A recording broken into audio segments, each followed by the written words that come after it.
I decided to make this video after having two different riding mowers come into the shop this season for basically the same transmission problem. One was a manual shift Craftsman and the other a hydrostatic shift Husqvarna. Both mowers had the forward and reverse lever mounted on the right side fender. They both came to the shop with their owners only complaining that the drive belt had came off of the transmission. This video talks mainly about the Husqvarna setup. The Craftsman rear frame mounts can be repaired in the same manner, but the front frame mount is different. The front frame mount must be repaired well for this transmission repair to work. If not, I believe the transmission housing will become stressed and either crack or break at the rear mounts. When I looked at the Husqvarna, the first thing I noticed was that both the right and left rear transmission frame mounts had cracked. Looking further, I saw the two bolts, which held the front transmission mount bracket to the transmission, were missing. This had allowed the transmission to rock back and forth from the torque of the transmission while in operation. This weakened the rear transmission frame mounts and they eventually cracked. At this point, the transmission was no longer level and the drive belt popped off.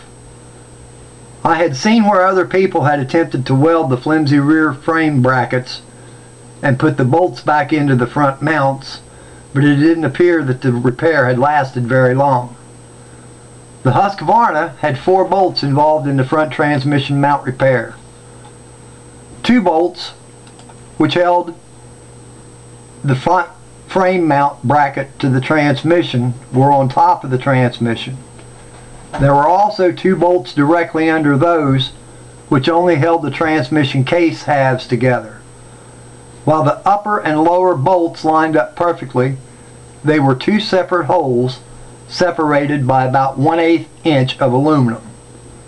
I wanted to drill out the upper and lower bolt holes and make one single hole.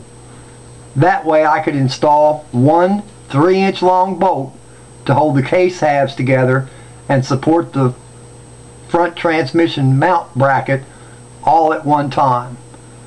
This appears to have worked great. Here's some video I shot describing the process. So here's how I fixed the front transmission mount. Underneath there was a bolt here that held the upper and the lower transmission cases together.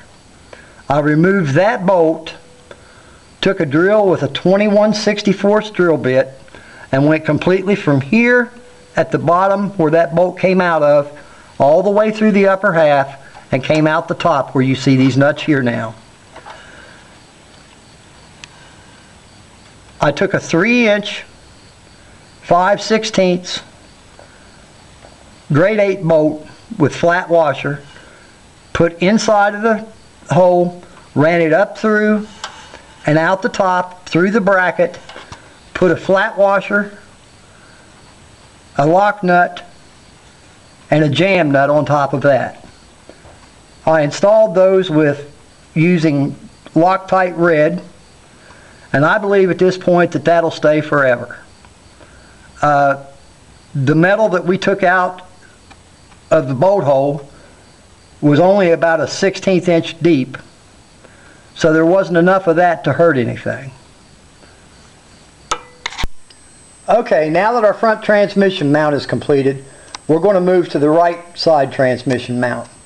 As you can see, the transmission mount for the right side is part of the frame, and at this point it's cracked in 2 different places. It's not going to hold very much support at this point, so I'm going to make from 2-inch piece of angle iron a support bracket that I'm going to weld to the frame of the mower, and that will allow this mower to last a few more years. I had to notch out a hole here in the bottom of this angle to fit over this support area, and now at this point I'm ready to drill my 2 holes where these bolts will come up through. In order to do that, I'm going to set this angle bracket on this frame like this, and instead of going through and measuring everything, I'm just going to slide it down over top of these bolts. I'm going to put some paint in here, and that should mark the back of this angle iron. Let's see how this works.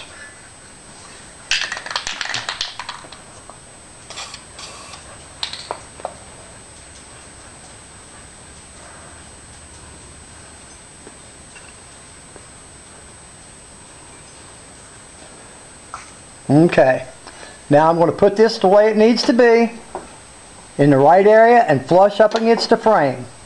And then I'm going to just slide it down until it touches. At that point I'm done, and I'm just going to lift it back up. And hopefully we have our two little marks right there where the bolt holes need to be. Okay, I'm going to drill those holes and then I'll be back with you. Okay, as you can see here, I've already measured out and drilled my holes into the angle bracket, put my bolts through them, put the nuts on, and I'm ready for welding now. The reason why I put the bracket onto the transmission before welding was because I didn't want to put the transmission in a bind, which could have possibly happened if I would have welded the bracket to the frame first and then mounted the bracket to the transmission. This way I know the transmission's where it needs to be, and then that frame mount is where it needs to be, and I can just weld it straight to the frame without having to worry about putting that transmission into a bind. Okay, this is our finished product. Frame has been painted and welded. Everything's connected and tight, and it's ready to put the wheels back on and go ahead and take it for a test ride. Now, I welded this hole here closed that I'd opened up in the angle iron, and plus I welded underneath of the angle iron up against the frame here under this angle. I'm not a welder, so the weld ain't the best looking in the world, but it'll hold. It's not going anywhere. I'm not a painter either, but it's not going to rust either, so you know, it's going to be good enough. This thing ought to last for many years to come, and I don't see any reason to believe that this would fail. You might want to check your belt. This belt was chewed up whenever the transmission was rocking back and forth and kept sliding off, so had to replace the belt on it. All that's left now is to go ahead and put the deck back on and the wheels, and it's good to go. Alright, thank you.